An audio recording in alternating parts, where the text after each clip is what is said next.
ఈ మనోబుద్ధి చిత్త అహంకారములనేటటువంటి నాలుగు ఎన్నడూ కూడా నా అంతవాణ్ణి నేను అని చెప్పి అవి మిమ్మల్ని అలా తిప్పే ప్రయత్నం చేస్తాయి తప్ప ఈ నాలుగు కూడా మనస్సు, బుద్ధి, చిత్తము, అహంకారము నాలుగు అమ్మవారి పాదాల కిందకి చేరి అమ్మవారి అనుగ్రహంతో బతుకుతున్నామని అనవు.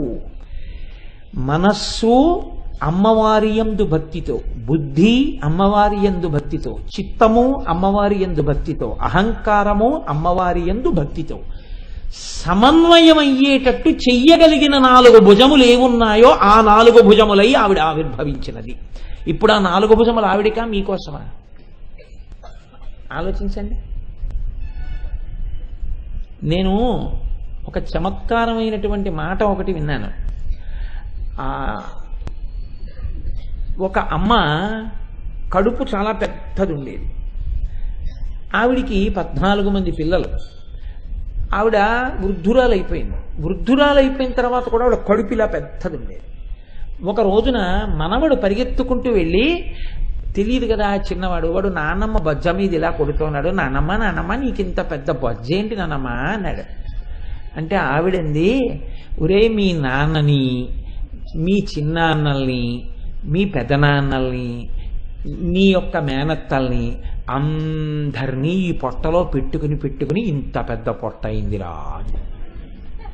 ఎంత మార్ధవంగా, ఎంత ప్రేమగా, ఎంత అందంగా ఆవిడ జవాబు చెప్పిందో చూడండి. అలా అమ్మవారికి 4 భుజాలు ఉండడం, 4 ఉంటే బాగుంటుంది సరదాగాను. 18ఓసారి ఎట్టుకున్నాను, 1000ఓసారి ఎట్టుకున్నాను, ఈసారి 4 ఎట్టుకుందామని ఆవిడ పెట్టుకోలేదు. ఆవిడికి 4 ఉన్నాయని నువ్వు సర్టిఫికెట్ ఇవ్వడం కోసం పెట్టుకోలేదు. నీ మనసు, బుద్ధి, చిత్తము, అహంకారము నీ అదుపు తప్పి నువ్వు పాడైపోతున్నావు కాబట్టి నిన్ను ఈ 4 వంక నువ్వు చూస్తే నీ 4 ఆవిడ దిద్దడానికి. చూస్తే ఎలా దిద్దుతుందండి అని మీరు అనుమానపడచ్చు. అదేమిటండి, చూడ్డానికి దిద్దడానికి సంబంధం ఎక్కడుందండి? నేను మీకు ఒక ఉదాహరణ చెప్తాను. నేను ఓవర్ బ్రిడ్జి దిగి సాయంకాలం 5:40 అయిపోతుంది, తొందరగా వెళ్ళాలి, స్నానం చేయాలి, సంధ్యావందనం చేసుకోవాలి, పంచె కట్టుకోవాలి, ఉపన్యాసానికి వెళ్ళాలి, దొరగారు వచ్చేస్తారు, కామరాజు గారు వచ్చేస్తారు అని వేగంగా వచ్చేస్తున్నాను. వచ్చేస్తుంటే రెడ్ లైట్ పడింది ఎదురుగుంటా. రెడ్ లైట్ పడితే నేను ఆ రెడ్ లైట్ వంక కూడా చూడకుండా వెళ్ళిపోతున్నాను. వెళ్ళిపోతుంటే పోలీస్ విజిల్ వేసి ఇలా అన్నాడు. నేను ఇప్పుడు ఇలా అన్న ఆ చేతిని చూసి సడన్ బ్రేక్ వేసి ఆగిపోయాను. ఇప్పుడు మీరు ఆలోచించండి, నేను రెడ్ లైట్ చూసి ఆగకపోయినా అతని చెయ్యి చూసి ఆగిపోతే అది నన్ను రక్షించిందని మీరు అనకుండా ఉండగలరా? రెడ్ లైట్ పడినప్పుడు నేను ఆగకుండా వెళ్ళిపోతే ఖచ్చితంగా ఇట్నుంచి వచ్చేటటువంటి ఇంకొక వాహనం నా వాహనాన్ని కొట్టేస్తుంది. కానీ అన్నదాన్ని చూడడం ఆగడం అయింది. ఆగడం నాకు రక్షణ అయింది కదండి. చూసి ఆగుము అనే కదా ఎర్రదీపం వేస్తారు. ఎర్రదీపం చూసి మీరు ఆగడం మీకు భద్రతేనా కాదా?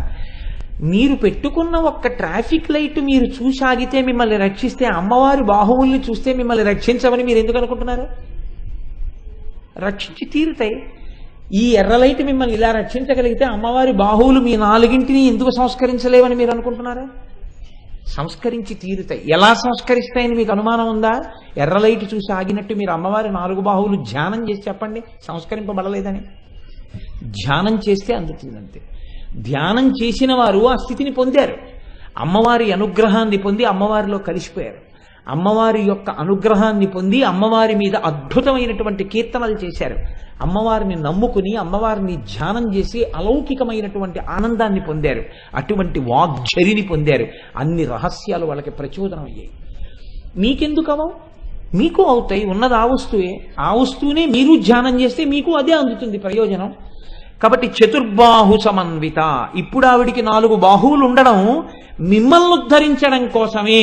మీ మనోబుద్ధి చిత్త అహంకారములను సంస్కరించుట కొరకు ఆవిడ 4 భుజములతో సమన్వయమై కూర్చుని ఉన్నది. మీరు బాగా ఒక్క విషయాన్ని జ్ఞాపకం పెట్టుకుంటూ ఉండాలి. అమ్మవారు వసిన్యాది దేవతలతో ఎందుకు చెప్పించింది ఈ స్తోత్రం?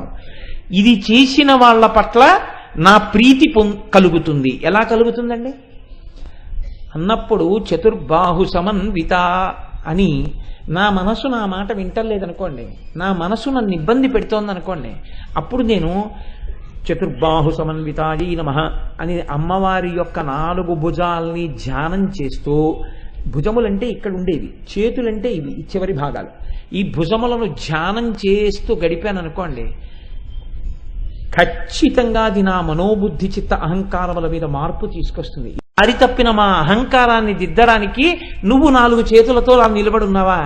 మేమేమో ఇలాగే తిరుగుతున్నావా? 4 చేతులు కూడా చాలటం లేదురా నిన్ను దిద్దడానికి ఇంకాను అని నువ్వు మమ్మల్ని అలా చూస్తున్నావా?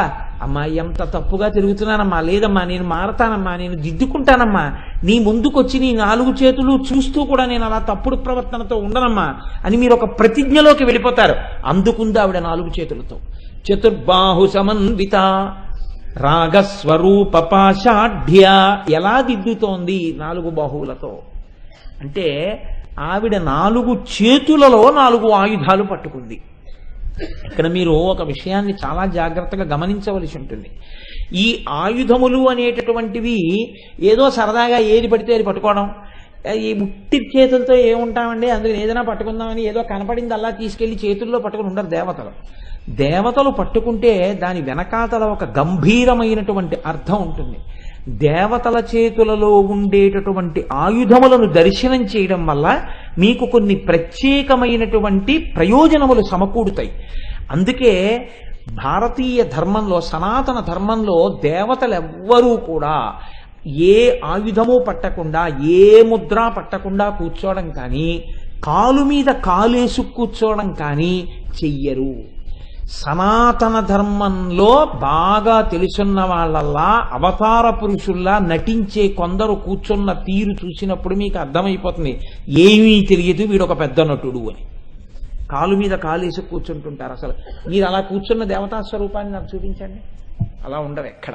వీరాసనే సుస్థితం అని ఈ కాలు తీసి తొడ మీద వేసుకుంటారు, అది వీరాసనం అంటారు. అంతే. ఇలా కాలు మీద కాలేసి కూర్చోరు, ఇలా కాళ్ళు ఆడిస్తూ అలా ఉండవు.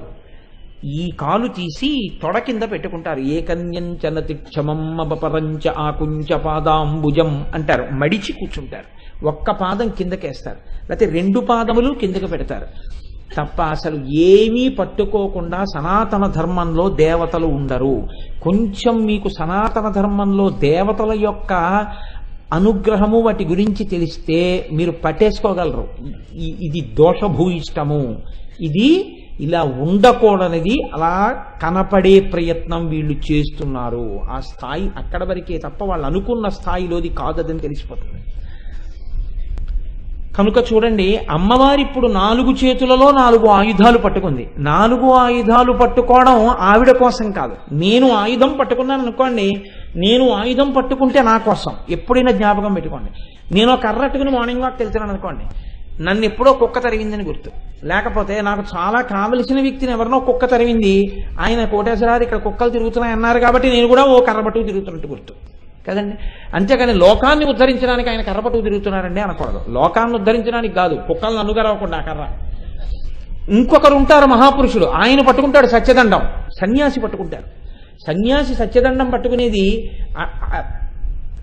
అవైదికమైన వాదనలను ఖండించి వైదికమైనటువంటి మార్గాన్ని ప్రవర్తింపచేయడానికి చేతిలో సత్యదండం పట్టుకుంటారు. తప్పించి నేను ఆయుధం పట్టుకుని నేను ఒక గడలట్టుకు తిరుగుతున్నాను అనుకోండి, ఎందుకు తిరుగుతున్నాను అంటే నేను సరదాగా పరశురాముళ్ళ ధర్మ ప్రతిష్టాపన చేద్దాం అనుకుంటున్నానంటే ఎవరో ఒప్పుకోరు, తీసుకెళ్ళి ఎక్కడ పెట్టేస్తారు. అలా ఏం కుదరదు.